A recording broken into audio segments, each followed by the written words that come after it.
más pendiente para poder entrar en los temas de la Navidad, que ya estamos en la temporada de Navidad, y que es importante que nosotros pues vayamos aprovechando, como les decía, esta temporada para verdaderamente celebrar la Navidad de una manera que honre y glorifique al Señor, ¿okay? Porque muchas veces podemos nosotros pasar por alto lo que verdaderamente es celebrar la Navidad y enfocarnos únicamente en las cosas superficiales que no estoy yo en contra, no me van a malentender, no estoy yo en contra en que pongamos árbol de Navidad, en que tengamos reuniones familiares, en que compartamos regalos, todo eso yo no estoy en contra, es bien bonito todo eso, ¿sí?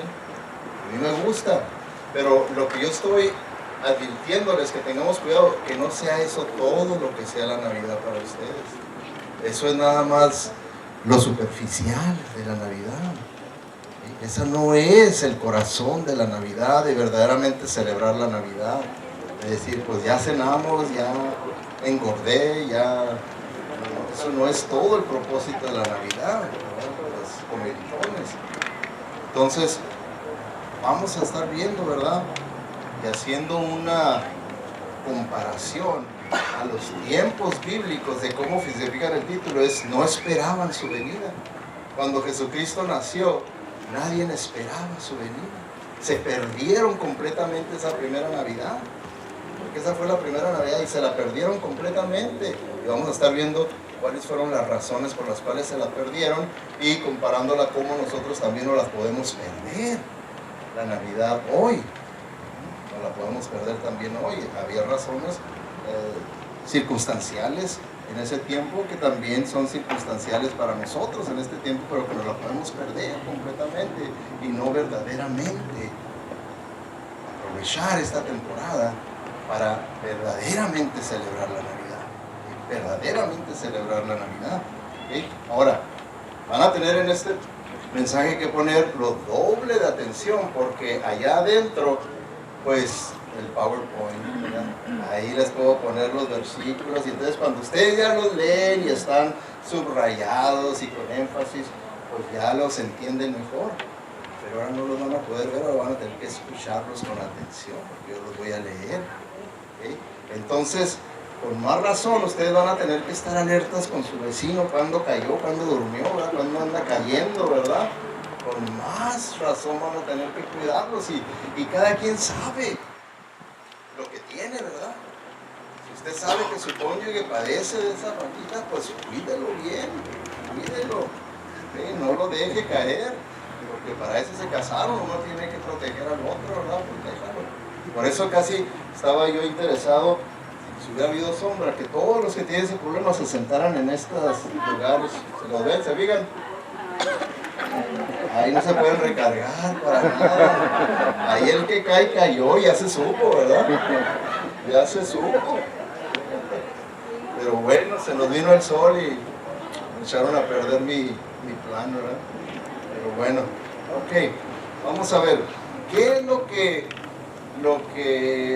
les impidió en los tiempos del Nuevo Testamento, de los Evangelios, que pudieran ellos esperar y verdaderamente celebrar la venida del Mesías, de Jesucristo, esa primera Navidad? ¿Qué fue? Bueno, si ustedes se fijan, les voy a leer en Lucas 2.7. Saben, ahí en Lucas 2.7 tenemos parte de la historia, ¿verdad?, del nacimiento de Jesucristo, cómo hubo un empadronamiento en el que todos tenían que volver a su lugar de origen para empadronarse en un censo, y tenían allá que registrarse. Entonces, pues María y José tuvieron que ir a Belén, y Belén pues de repente también, ¿verdad? Belén pues se llenó de mucha gente que también iba para allá, de tal manera que todos los hoteles, los moteles, ¿verdad?, de aquel entonces, los mesones, se llenaron. Entonces, pues llegó José y María, yo creo que eran mexicanos porque llegaron al último, ¿verdad? Ya no había lugar para nada. Y pues nada, ¿verdad? Y que estamos llenos y no hay lugar, y no hay lugar. Y dice el versículo 7 en Lucas 2, dice, y allí nació su hijo primogénito, y lo envolvió en pañales y lo acostó en el establo, porque no había alojamiento para ellos en el mesón. ¿Okay? Entonces, él tuvo que nacer en un establo. Y cuando nosotros oímos la palabra establo, pues podemos decir, no está tan mal eso, ¿verdad? Porque pensamos en un establo de nuestros días, tal vez hasta con abanico, ¿verdad? Con un aire ahí, ¿verdad? No, los establos en aquella región, en aquella área, cuando uno los ve todavía, que va y visita allá, eran cuevas. Hediondas, imaginan el olor, no había ventanas, no había circulación de aire y los animales ahí haciendo todas sus cosas. ¿Se imaginan ustedes el lugar? Y ahí nació. Por eso es que la Biblia habla siempre de cómo el Señor Jesucristo se humilló hasta lo sumo. La máxima humillación. Rey de reyes, Señor de señores, nacer en el peor lugar donde ni un hombre se atrevía a nacer. Él ahí nació. Él ahí nació. Entonces dice que no había lugar para él. ¿Por qué no había lugar para él? ¿Por qué fue que se perdieron esa Navidad? Número uno, vamos a ver lo que pasó ahora. ¿Por qué no esperaban su venida? ¿Qué fue lo que causó que no tuvieran esa expectativa de la venida del Salvador, del Mesías? Bueno, aquí, ¿verdad? Vemos que estaban muy ocupados. Vemos que circunstancialmente estaban ocupados, ¿verdad? Con eso de toda la gente que estaba viniendo de todas partes para registrarse en el censo, y pues había mucha ocupación, estaba el negocio y todo, como ahorita, ¿verdad? Aquí en el valle, ¿han visto el tráfico que tenemos? ¿Han notado? Tenemos mucha gente, tenemos muchos turistas, tenemos esos que les decimos los snowbirds, que vienen de Canadá, de otras áreas de estados de Minnesota, donde allá está cayendo la nieve y el hielo, y se vienen a este paraíso. Entonces, pues ahorita hay negocio, hay ocupación. Entonces, así estaba Belén, circunstancialmente estaba la cosa muy ocupada. Y ahí, ¿verdad? No hay lugar, ni me quites el tiempo porque estoy bien ocupado, aquí ando hasta metiendo gente hasta debajo de las camas, ¿verdad? Y andaba con mucha ocupación. Entonces, nosotros también podemos perdernos la Navidad porque las ocupaciones, ¿verdad?, de este mundo tienden a desplazar a Jesucristo del enfoque. ¿Por qué? Porque este sistema tiende a dictarnos lo que debemos de pensar, lo que debemos de hacer, lo que debemos de comprar. Nos lo dicta, nos dice este sistema cómo debes de celebrar la Navidad, y nos dejamos llevar por la corriente. ¿No es cierto que nos dejamos llevar por la corriente? Sí, hay que ser sinceros. Nos dejamos llevar por la corriente cuando Romanos 12:2 dice, no dejes que este mundo te amolde a su manera. ¿Verdad que dice eso? No dejes que este mundo te amolde a su manera. No debemos de dejar eso. Esa es la batalla espiritual que tenemos entre el reino de Dios y el reino aquí en la tierra de este mundo. ¿Cuál de los dos va a gobernar y a regir nuestra vida? Ahora, es algo bien difícil. ¿Por qué? Porque estamos en este mundo, pero ¿qué dice la Biblia? Pero no somos de este mundo. ¿Se fijan la dificultad que tenemos? Estamos en donde no somos. Pero ahí es donde nosotros tenemos que determinar, ¿cómo voy a ser cómodo aquí de donde no soy? ¿O voy a mejor a vivir la vida incómoda? No, luchar por no amoldarme a este mundo y verdaderamente amoldarme al reino de Jesucristo en mi vida. Eso es lo que es cuando decimos Cristo es mi Señor. Quiere decir, yo me he amoldado a su reino. Eso es lo que verdaderamente significa el señorío de Cristo. Entonces, el mesonero, vemos ahí, ¿verdad?, que no sabía nada sobre el bebé que María iba a tener. Estaba él demasiado ocupado como para ponerse a averiguar de qué se trataba. Y fíjense, hermanos, fíjense aquí, ¿verdad? Lo que les digo de que la gran falta por toda la ocupación que tenían, como completamente se perdieron algo que era bien importante, trascendental, y que fíjense, déjenme les leo lo que el profeta Miqueas, ahí en el capítulo 5, versículo 2, había profetizado. Y fíjense, para que vean ustedes la aplicación a esto que estoy hablando. Dice, pero tú, oh Belén, eres solo una pequeña aldea entre todo el pueblo de Judá. No obstante, en mi nombre saldrá de ti un gobernante para Israel, cuyos orígenes vienen desde la eternidad. Ahí nacerá mi rey que gobernará a Israel. Entonces, este mesonero, ¿qué actitud debería de tener? ¿De estar esperando el nacimiento del Mesías ahí en Belén o completamente ignorarlo?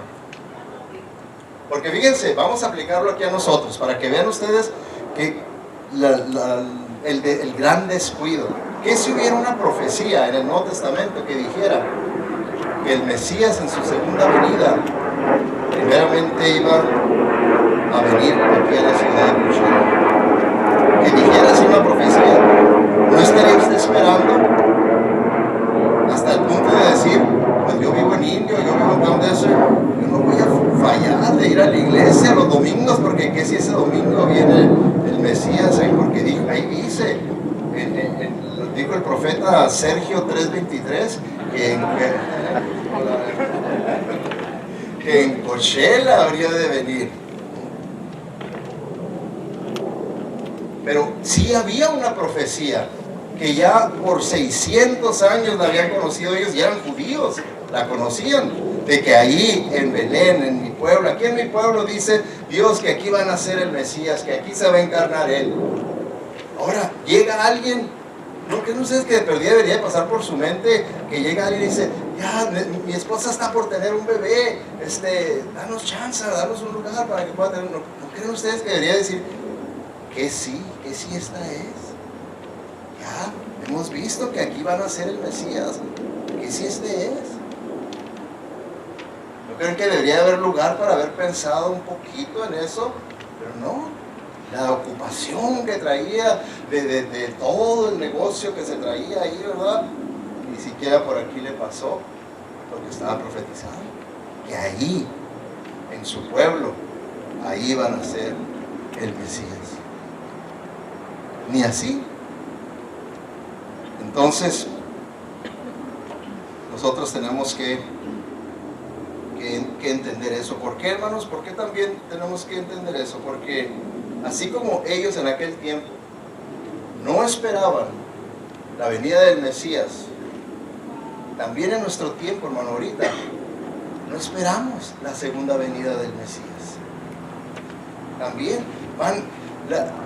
la doctrina de la primera venida de Jesucristo y la segunda venida de Jesucristo son gemelas, son inseparables, no las podemos separar, van una con la otra. Cuando hablamos de su primera venida, es lógico que entendamos que hay una segunda venida, que no terminó con su ministerio, y Él lo va a terminar, Él lo va a terminar. Por eso es que, fíjense, en el libro de los Hechos nos habla cuando Jesucristo resucitó. Y por 40 días Él se les apareció y estuvo ministrándoles a los apóstoles, instruyéndolos, preparándolos para el ministerio del apostolado, ¿verdad? Que tenían que llevar a cabo, que quiere decir el continuar con la misma misión, con la misma obra, con la misma autoridad y con los mismos poderes que el Señor que los había apostolado. Eso es lo que significa. Es por eso que ellos tenían el poder para hacer maravillas y señales y resucitar muertos y autoridad para escribir con autoridad de que esto es palabra de Dios y establecer el Nuevo Testamento y establecer iglesias. Por eso que no hay tal cosa de que todavía pueda haber apóstoles en nuestros días. Eran únicos los que el Señor había escogido. ¿Okay? Entonces él por 40 días terminó de prepararlos. Luego, cuando consideró que era ya necesario, les hizo una cita y les dijo: miren, ahí los veo en tal lugar. Fueron y les dijo: esta es nuestra despedida, de donde vine me voy. Y empezó a ascender, y ellos empezaron a verlo, ¿verdad? Que ascendía y ascendía, y en eso dice ahí que por estar ellos tan ocupados viéndolo cómo ascendía y ya casi no lo veían, ¿verdad? Se les aparecieron los ángeles, 2 ángeles, y les dijeron, ¿verdad? Hombres de Galilea, ¿qué hacen ahí mirando al cielo? Acaban de ver que Jesús fue llevado al cielo, pero así como se ha ido, un día volverá. Un día volverá. Entonces, como diciéndoles, ya no estén perdiendo el tiempo, les dejó una obra que hacer mientras Él viene. Vámonos a trabajar, porque Él va a volver. Entonces, muchas veces nosotros también nos perdemos de estar haciendo lo que debemos de estar haciendo.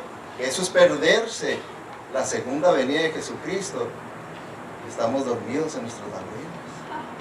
No estamos haciendo lo que deberíamos de estar haciendo. Fíjense, el Nuevo Testamento, que es de los evangelios, ahí comenzando con Mateo, que ya nos hablan del nacimiento de Jesucristo, hasta Apocalipsis, donde ya nos da un vistazo la Biblia del futuro, de la eternidad, porque eso es lo que significa Apocalipsis, abrir el telón y ver lo que hay detrás del tiempo, la eternidad.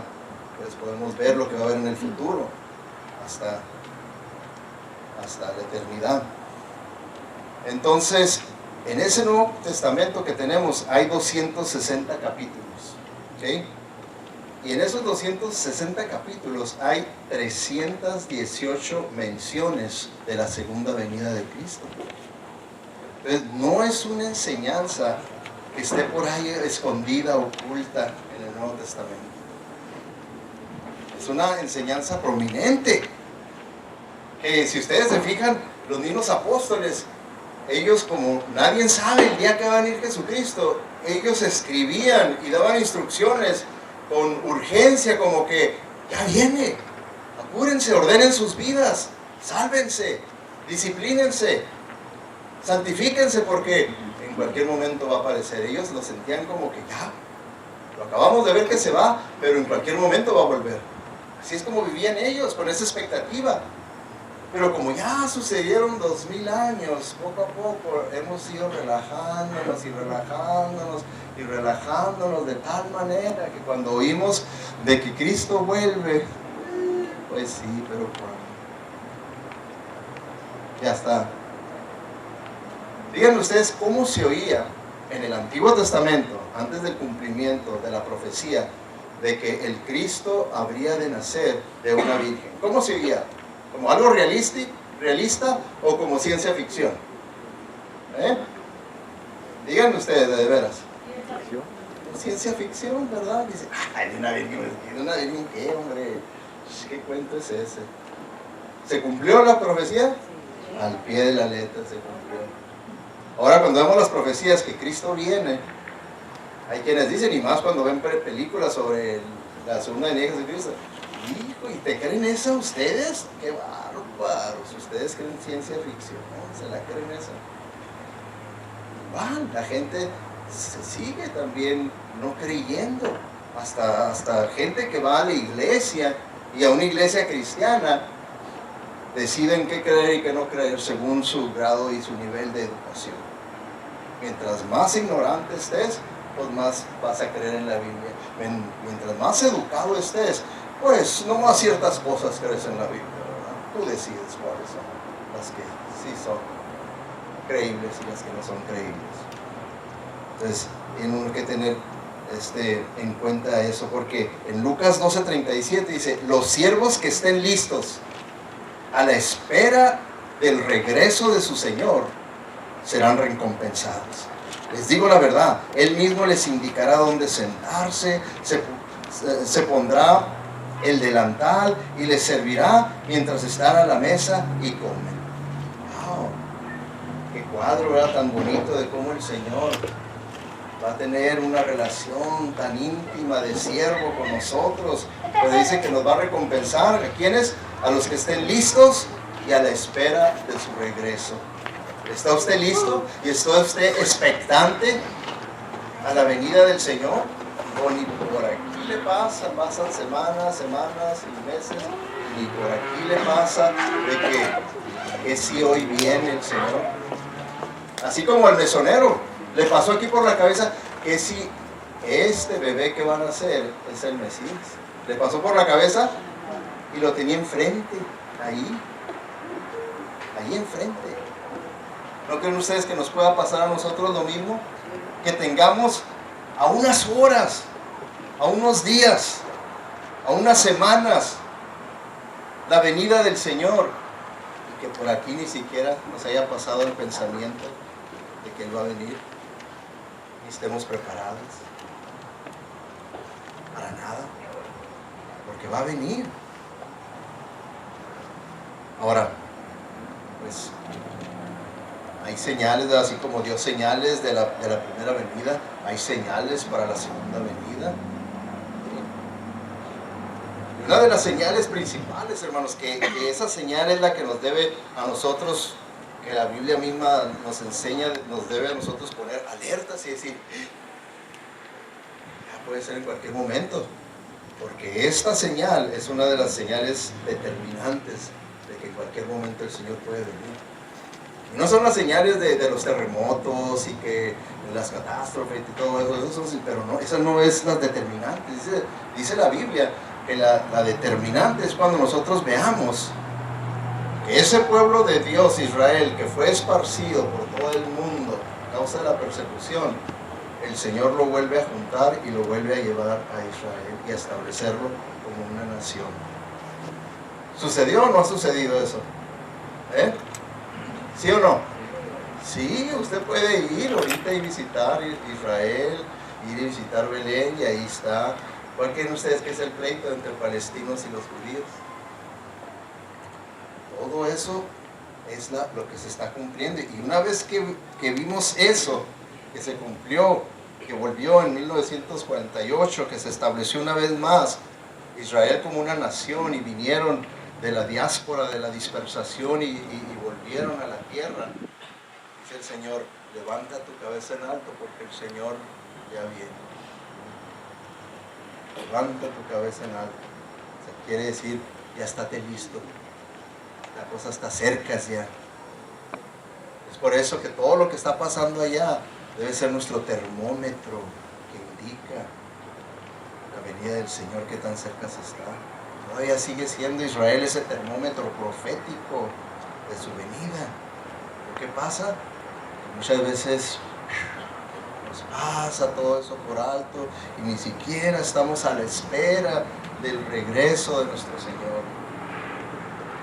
Por eso, hermanos, el Señor Jesucristo mismo nos advirtió. Fíjense, les voy a leer aquí en Mateo 24, les voy a leer del versículo 37 al 39 y luego el versículo me va a brincar al 42. Pero pongan atención, que dice así: cuando yo, el Hijo del Hombre, este es Jesucristo hablando, cuando yo, el Hijo del Hombre, venga otra vez, fíjense, nos está advirtiendo, cuando yo venga otra vez, la gente estará viviendo como en la época de Noé. Pongan atención porque aquí Él nos dice cómo estaban viviendo en la época de Noé. ¿Okay?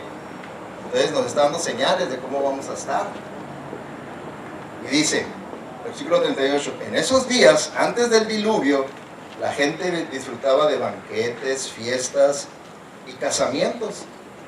¿No? Aquí todavía tenemos las señales de eso, ¿no? El fiestón del casamiento que celebramos, aquí estamos, y dice, en esos días disfrutaban. ¿No disfrutamos el día de ayer? Todavía lo estamos disfrutando. O sea que estamos bien suave, ¿no? Lo que dice, la tenían a todo dar. Dice, en esos días antes la gente disfrutaba de banquetes, fiestas y casamientos hasta el momento en que Noé entró en su barco. Ellos también tenían una señal. Ellos tenían señal de que el juicio venía. Y por 120 años Noé les estuvo advirtiendo. ¿Y cuántos se convirtieron? ¿Cuántos creyeron que venía el juicio de Dios? ¿Cuántos?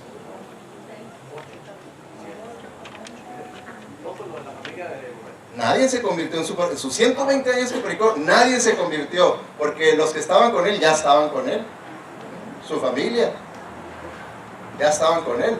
Pero de cuando comenzó a predicar que ahí viene el juicio y esto, 120 años, ni un convertido. Por eso él es la inspiración para todo predicador.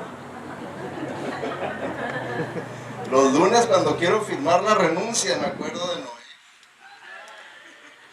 y digo, bueno, Noé, ya me echaste a perder mis deseos,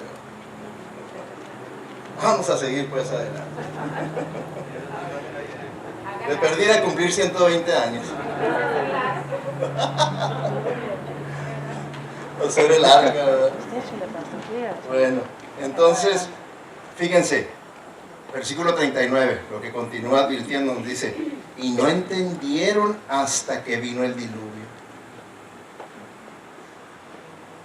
¿Temprano o tarde? Tarde, dice, no entendieron hasta que vino el diluvio y se los llevó a todos. Fíjense lo que dice, así será también la venida del Hijo del Hombre. La advertencia final, versículo 40 dice, por tanto, estén atentos, porque no saben a qué hora va a venir su Señor. ¿Estamos atentos verdaderamente? Pero no son palabras sin sentido.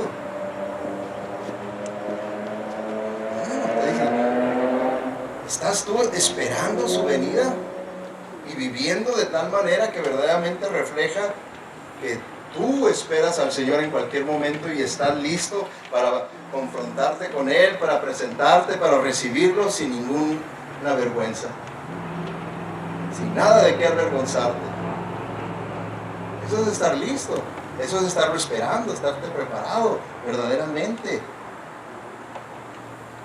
trabajando en parecerte más a Cristo y parecerte más a Cristo y parecerte más a Cristo. ¿Okay? Si Cristo regresara hoy, ¿estaría usted listo para ir con Él? Póngase a pensar. Si Él regresara cuando yo terminara el mensaje, y dijera, voy a darle chance al pastor que termine y luego yo vengo, ¿estaría usted listo? Y daría Él chance a que yo terminara para que no estuviera usted ignorante. Ya supo. Ya oyó la palabra, ya oyó las advertencias de parte de Dios. Y qué triste, ¿verdad? Que cuántas personas a nuestro alrededor, ellos viven únicamente en la búsqueda de lo superficial de este mundo y terminan despertando en un infierno eterno. Y nosotros que sabemos por qué vino Cristo la primera vez, nosotros que sabemos el verdadero significado de la Navidad, no lo compartimos con ellos. Entonces, nosotros verdaderamente celebramos la Navidad cuando hacemos lo que Dios quiere, que es que aprovechemos esta temporada de sensitividad en las personas para compartir el Evangelio. Porque ¿acaso no están ahorita todos con la mentalidad de, la Navidad y la Navidad? Una pregunta sencilla puede abrir la plática con nuestros compañeros de trabajo, vecinos amigos. Oye, ¿y qué entiendes tú? ¿Qué se celebra en la Navidad? Una pregunta así, ¿qué se celebra en la Navidad? Y dejarlos saber qué dicen ellos, y de ahí de lo que digan ellos, ahí construir ustedes y presentar el plan de salvación. Eso es lo que es celebrar la Navidad, ¿sí? A la manera de Dios. A la manera de aquí del mundo de nosotros, sí, es andar bien preocupado por y qué regalos y qué vamos a regalar y la cena y tú qué pones, tú pones el pavo y tú traes esto y dónde va a ser y hay que limpiar y nada más, enfocados nada más en eso. Y ahí es donde nos perdemos nosotros también la Navidad, o perdemos a Cristo de perspectiva en la Navidad.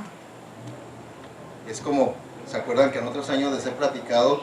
Es una historia que fue real, ¿verdad? Que sucedió, pero que es triste. De un nacimiento de un niño, y en la celebración del nacimiento del niño los padres invitaron a toda la familia, a los amigos para celebrar, y pues, o sea, hubo ahí una equivocación, un error, y la gente empezó a poner sus sus sacos y su ropa ahí, ¿verdad? Todos en el mismo lugar. De repente cuando iban a buscar al niño para presentarlo, lo habían asfixiado con toda la ropa. Y así pasa a nosotros, queremos celebrar el nacimiento de Jesucristo y lo ahogamos, lo asfixiamos con todas las demás cosas que nosotros nos hemos inventado aquí según esto para celebrarlo. Y lo ahogamos.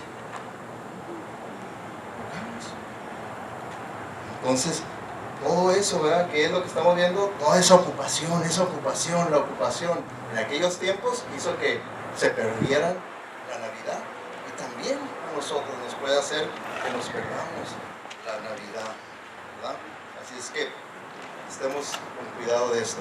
Miren, una de las cosas por las que me gusta tener aquí, ¿verdad?, el culto ahorita, como estamos teniendo, es porque allá delante de mí tengo un relojote que me dice cuándo tengo que parar. Aquí no hay, lo veo y por todos lados. Es más, ni traigo yo mi teléfono, se me olvidó en la casa. No sé. Entonces voy a necesitar. A ver, Pablo, tú traes reloj ahí, ¿verdad? ¿Cómo andamos? Ay, eso. Me quedan 20, dice. Okay. Está relajado. ¿Sí? ¿Por qué está en la playa? Bueno, ok. Número 2. Vamos al número 2. Ahí lo tienen ustedes en su bosquejo. ¿Qué podría ser la causa por la cual las personas de los tiempos del Nuevo Testamento no esperaban la venida de Jesucristo? La primera era que estaban muy ocupados, ¿verdad? Y la segunda, la religiosidad. La religiosidad es otra de las razones. Ahora, déjenme les leo algunas de las definiciones de lo que es la religiosidad, ¿verdad?, que encontré en un diccionario. Dice, la religiosidad es una devoción inapropiada a los rituales, tradiciones y actividades de una religión. ¿Ok? ¿Se fijan? Entonces la palabra clave es inapropiada. La devoción inapropiada a los rituales, tradiciones y actividades de una religión. O sea, cuando uno es muy devoto nada más a lo externo, muy devoto a lo externo, pero lo interno no nos importa nada lo interno. El interno puede ser un diablo, pero por fuera me presento como un santo. Eso es la religiosidad, que en otras palabras también le podemos llamar como Jesucristo le dijo a los líderes religiosos de su tiempo: hipócritas. Por fuera dice, qué bárbaros, parecen tumbas blanqueadas. Pero por dentro dice, están llenos de huesos podridos y hediondos. Porque así en esos tiempos era como las tumbas, las ponían con pintura blanca, pues se veían muy bonitas, pero por dentro, ¿qué hay? Puro cadáver. Y así les dijo, así ustedes por fuera, qué guapos, pero por dentro, qué hediondos. Entonces, eso es lo que es la religiosidad. Y es algo de lo que tenemos que cuidarnos nosotros, de no caer nada más en eso. Pura religiosidad, que nada más queremos aparentar lo que no somos. Lo que no somos. Ahora, otra definición, fíjense. Dice, sentimentalismo religioso. Esa es la religiosidad. Sentimentalismo religioso. O sea que nomás uno se sienta bien en su religión. Por eso es que yo no lo voy a dejar. Esto viene desde mis padres y yo me siento bien con mi religión. Ya sea bautista, metodista, católica, mormona, lo que sea, ¿verdad? Pero es un sentimentalismo religioso nada más. Y así vive la persona. Dice. Yo soy fiel, como los de ahí gente dicen, yo voy a ser bautista, yo voy a ser católico hasta la muerte. Ah, pues qué triste. Esa muerte te espera con un infierno. Entonces, eso es lo que es la religiosidad. Y nosotros tenemos que ver, ¿verdad?, que cuando Jesucristo nació, ¿a quién se le apareció el Señor y les anunció de que ya había nacido? pastores, ¿verdad? A los pastores. Entonces, los pastores, ¿qué hicieron cuando se les anunció que ya había nacido? Fueron y le adoraron, ¿verdad? Fueron y le adoraron. Y luego, ¿qué hicieron los pastores una vez que vieron y le adoraron? Dice aquí en Lucas 2, 17 y 18, después de ver al niño, los pastores contaron a todos lo que había sucedido y lo que el ángel les había dicho acerca del niño. O sea que fueron otra vez, fueron a la ciudad, allá a Belén, y empezaron a toda la gente a avisarles, ya nació el Mesías. Lo cual no les debería de sorprender porque ya estaba profetizado que ahí iban a ser. Ahí iban a ser. Y entonces fue y dice que contaron a todos lo que había sucedido. ¿Y qué dice la Biblia? Que todos fueron corriendo para adorarle. ¿Cuántos fueron? Ni uno. Ni uno, dice aquí. Y todos los que lo escucharon, y dice, y todos los que escucharon el relato de los pastores, quedaron asombrados. ¿No? Dijeron, ¿sí? ¿De veras? Ya fue toda su reacción, asombro. Asombro. Como a nosotros ahorita, que estamos oyendo de que Cristo puede venir, podemos asombrarnos, pero nada más, quedar en asombro. Quedar en asombro únicamente, no llevarlo más allá. Así también ellos. ¿Y por qué? Estos eran judíos, ¿verdad? Estaban ahí en Belén, estaban ellos muy impregnados de su religión, de tal manera que eran religiosos, y por lo tanto, pues no lo dudo que hasta dijeran, estos pastores están locos, no sé qué andan viniendo aquí esta chusma, porque así es como a los pastores se les veía como chusma, ahí donde se les quería dejar que entraran a los lugares de adoración, se les exigía que primero tuvieran rituales de purificación, porque se les consideraba impuros por pasar tanto tiempo con los animales. Entonces se les veía como chusma, han dicho, está chusma, fanáticos ahí traen sus tonterías de que nació el Mesías, cállese, váyase de aquí. Puede ser que te hayan tenido esas actitudes, mucha gente también. Entonces, se fijan, la religiosidad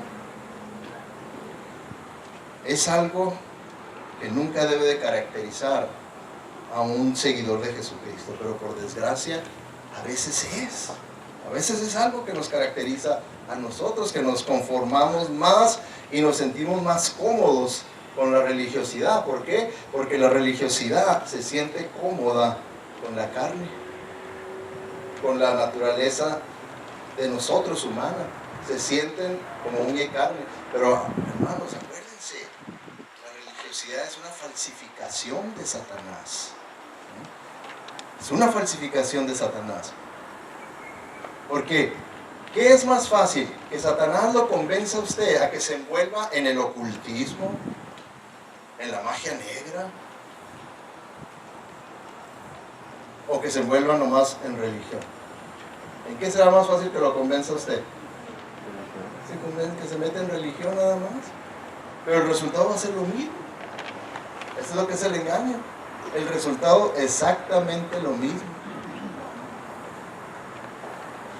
Es por eso, ¿verdad?, que tiene uno que tener terror a todo esto, porque la religión condenará un alma más rápido que cualquier cosa si es todo menos que la verdadera adoración al Dios verdadero. ¿Qué es lo que es la religión? No es la adoración al Dios verdadero. ¿Okay? Déjenme les leo también lo que dice un escritor, dice sobre la religión, la religiosidad. Dice, la religiosidad es un sistema religioso que le da a la persona un lugar para esconderse en donde pueda enmascarar su pecado de espiritualidad. Ahí se puede uno esconder, se enmascara su pecado y lo enmascara con espiritualidad. Todo es falso, todo es mentira, y Dios la sabe. Y Dios la sabe. ¿Okay? Bueno, entonces vemos que esto era otro de los problemas que sucedieron. ¿Okay? Y para antojarlos,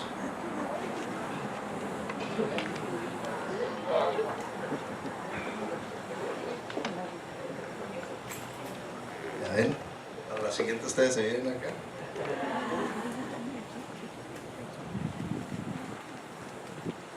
Ok, entonces vemos que la gente de Belén se perdió la Navidad por su religiosidad.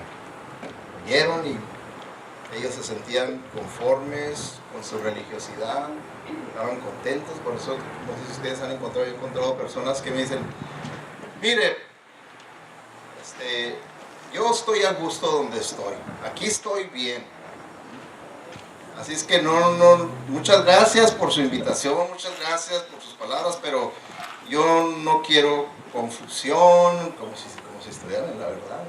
Yo no quiero que yo estoy a gusto donde estoy y aquí me voy a quedar. Esa es la religiosidad. Va a ser uno que se sienta uno a gusto y conforme ahí. No me molesten con la verdad, no quiero oír la verdad. No me molesten con la verdad. Así es. Fíjense, déjenme, les enseño en dos pasajes sobre la venida de Jesucristo. Dice en Mateo 24:40, entonces estarán dos en el campo, o sea, van a estar dos trabajando, puede ser dos jardineros o dos trabajando en construcción o allá piscando la uva, lo que sea, andan dos en el campo y uno de ellos será tomado y el otro dejado. ¿Quién es el que va a ser tomado, levantado, llevado por Jesucristo cuando Él venga? ¿Quién va a ser ese? El verdadero creyente. ¿Y quién es el que va a ser dejado? El religioso, ¿verdad? El religioso. Ahora, el siguiente ejemplo. Aquí el ejemplo que dio de cuando venga Jesucristo va a ser de día, andan trabajando, ¿verdad? Pero ¿qué en la otra parte del mundo? ¿La otra parte del mundo qué es? Noche. Entonces no se le pasó al Señor en Lucas 17:34. Yo les digo que esa noche, dice, si dos están en una cama, ahora si dos están en una cama, ¿quiénes son? Marido y mujer, ¿verdad? Dice, uno será tomado y el otro será dejado. Y los dos iban a la misma iglesia, iban a la misma iglesia. Y dice, uno era falso y otro era verdadero, ¿verdad? A ver, ustedes pelense ahí quién es quién. Ahí determinen ustedes con un pleitecito cristiano quién es quién. Pero eso dice, ¿verdad? Ven a ir a la misma iglesia, un religioso y un verdadero creyente. Uno será llevado y el otro será dejado. ¿Okay? Entonces, ahí vemos, ¿verdad? Que al mismo tiempo va a llegar el Señor y va a levantar a los suyos, a los verdaderos creyentes, y los recoge a los suyos para completar su misión, que es traer juicio sobre el pecado, traer juicio sobre este mundo incrédulo. Viene el juicio, viene la tribulación, y ya va a ser tarde. Dice en Mateo 7:22 y 23, cuando llegue el día en que Dios juzgará a todo el mundo, muchos me dirán, Señor y dueño nuestro, nosotros anunciamos de parte tuya el mensaje a otros y también usamos tu nombre para echar fuera demonios y para hacer milagros. Pero yo les diré, dice el Señor, apártense de mí, gente malvada, yo no tengo nada que ver con ustedes, nunca los conocí. ¿No está aquí describiendo a gente religiosa que andaba envuelta en la religión? Sí, ¿verdad? Hasta puede uno decir, ¿verdad? Pero es un tema para otro mensaje. Es decir, ¿y cómo es que pudieron hacer todas esas cosas, verdad? Andaban testificando acerca de Cristo y de la salvación. Y ellos dicen, ¿verdad? Que hicimos milagros, ¿verdad? Que es una de las cosas que podemos ver. Ellos dicen que hicimos milagros y sacamos demonios y todo. Sabemos ahora mucha gente que dice que hace eso y puro cuento, ¿verdad? Nomás jugan un jueguito ahí de emociones. Pero al Señor no lo engañan. El Señor no lo engaña, dice, ¿saben qué? No te conozco. Eras una persona nada más religiosa, pero nunca tuvimos una relación personal. Apártate de mí. ¿Okay? Entonces, tenemos que ponernos a pensar, ¿habrá algo que usted está haciendo que lo haga sentirse avergonzado de alguna manera si usted estuviera en la presencia de Cristo en este día, si Él viniera? algo que usted se sienta avergonzado, cambie, hermanos. Eso es prepararse.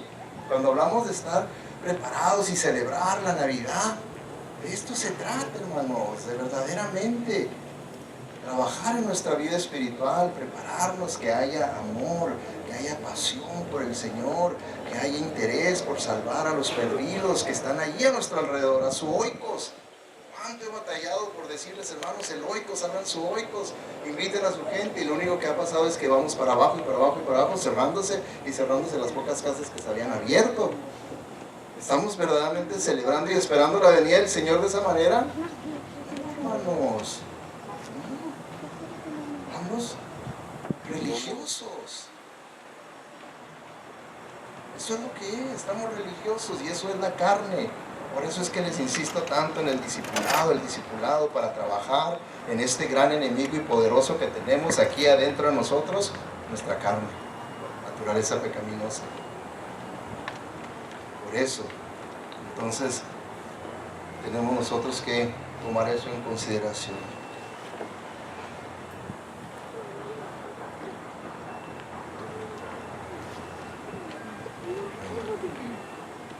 Ya no hay tiempo, ya se acabaron los 20 minutos. Entonces, hermanos, vamos a continuar viendo este tema, pero de una manera que vamos a mostrar que verdaderamente estamos tomando en serio el celebrar la Navidad. Es aprovechar, traigan, inviten a sus familiares, a sus amigos. En esta serie de mensajes vamos a estar viendo este tema y dando oportunidad para que la gente se salve, que es lo que es el propósito principal por los que estamos aquí, por el cual el Señor nos salvó y nos sigue dando un día y un día y un día más de vida. ¿Para qué es? Que nos da un día más de vida y un día más de vida, para que ganemos más dinero y ahorremos más dinero o gastemos más dinero. No, hermanos, ese no es el propósito. Ese no es el propósito, y muchas veces es el propósito de las personas que piensan nada más en que es por cuestión económica el vivir.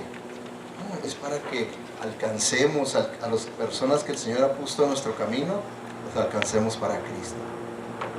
Vamos a orar. Padre Celestial, te damos gracias, Señor, porque tú eres bueno con nosotros y a pesar de que nosotros somos tercos en nuestra carnalidad, en nuestros caminos, rebeldes, desobedientes, de incredulidad, permaneces fiel y bendiciéndonos, Señor, y proveyéndonos de todas las necesidades.